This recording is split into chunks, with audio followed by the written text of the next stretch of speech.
వచ్చేటువంటి దినం. అందుకే బైబిల్ ఏం చెప్పిందంటే ప్రభువు దినం అన్నాడు. ఏ దినం ఇది?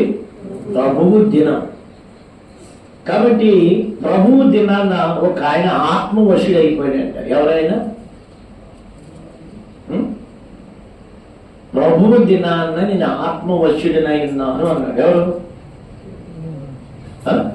పేతురు. ఎవరండి? యాకోబు. యోహాను. ఆవిడ అడిగారా? అందించింది ఆవిడ? అందించావా? యోహానా అంటే ఆవిడ అడ్డమెంత నువ్వు నన్ను అడగాలి. ఎడుతుకోద్దు, నువ్వు ఎడుతురు కొద్దిగా ఎడుతుకు కొద్దిగా. అది ఏంటండి? ఏ యోహాను? బాప్తిజం ఇచ్చే యోహాను. Very good. యేసు ప్రభువు శిష్యుడైన యోహాను పద్మాసు దీపములో ఆయన పరవాసి ఉన్నప్పుడు ఆయన ఆత్మవశుడయ్యాడు. అది ఇప్పుడు ప్రభు దినం. యేసుక్రీస్తు ప్రభువారు లూకాసు వార్త 24వ అధ్యాయంలో మొదటి వచనంలో ఏమి రాయబడిందండి?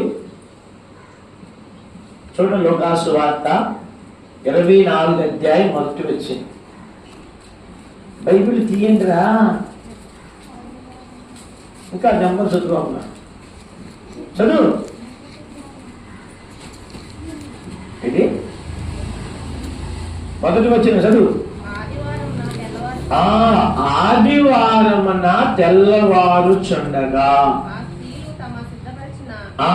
ఆ స్త్రీలు తమ సిద్ధపరిచిన సుగంధ ద్రవ్యములు తీసుకుని వచ్చారు. సమాధి యొద్దకు వచ్చారు. ఎప్పుడు వచ్చారంట? ఎప్పుడు వచ్చారు? ఆదివారం నాడు వచ్చారు.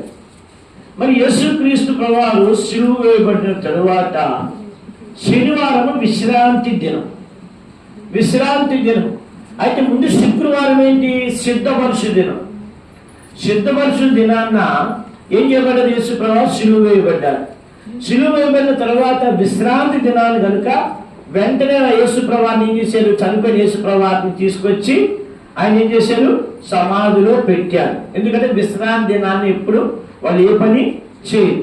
అయితే ఆదివారం నాడు వారు సుగంధ ద్రవ్యాలతో ఆ యొక్క శవాన్ని ఏం చేయాలండి?